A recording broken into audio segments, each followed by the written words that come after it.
Mais que se passe-t-il? Mon tableau WordPress ne ressemble plus à rien du tout.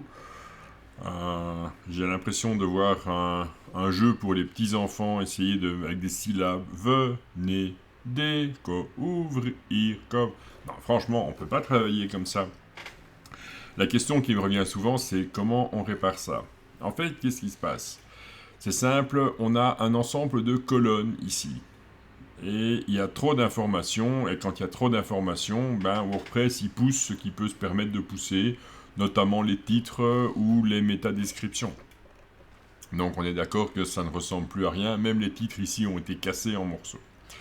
Comment est-ce qu'on règle ça? Eh bien, la première solution, c'est vous achetez un écran plus grand. Évidemment, cette réponse est idiote, donc on va essayer d'en donner une meilleure. L'option d'écran ici va vous sauver la vie. En effet, vous voyez que j'ai 1, 2, 3, 4, 5, 6, 7, 8, 9, 10, 11, 12 colonnes.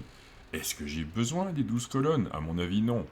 Dans Options de l'écran, donc la petite zone ici, je clique dessus et je peux sélectionner les colonnes visibles.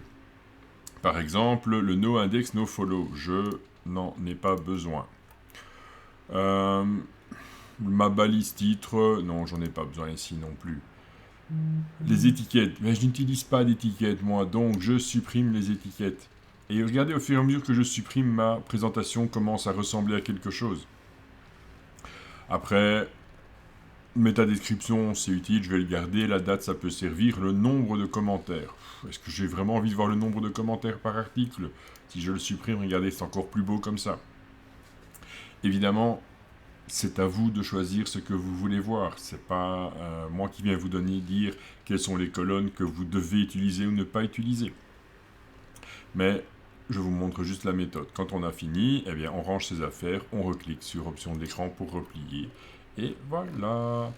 Et accessoirement, tant qu'on est dedans, je montre aussi si vous voulez, si vous avez trop d'articles. Hein, ici, par exemple, je vois que j'ai 80 articles en tout, donc c'est réparti sur 5 pages. Si ça m'énerve de passer d'une page à l'autre, je peux changer le nombre d'éléments par page. Hein, si je passe par exemple à 40, mais ici je dois cliquer sur appliquer, eh bien, ça va tenir sur 3 pages. En effet, j'en ai 81, donc 40, 40 et 1.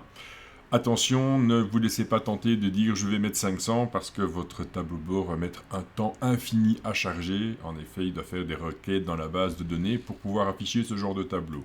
Moi personnellement, je monte souvent à 40. C'est rare que je monte beaucoup plus haut. Voilà, bonne journée.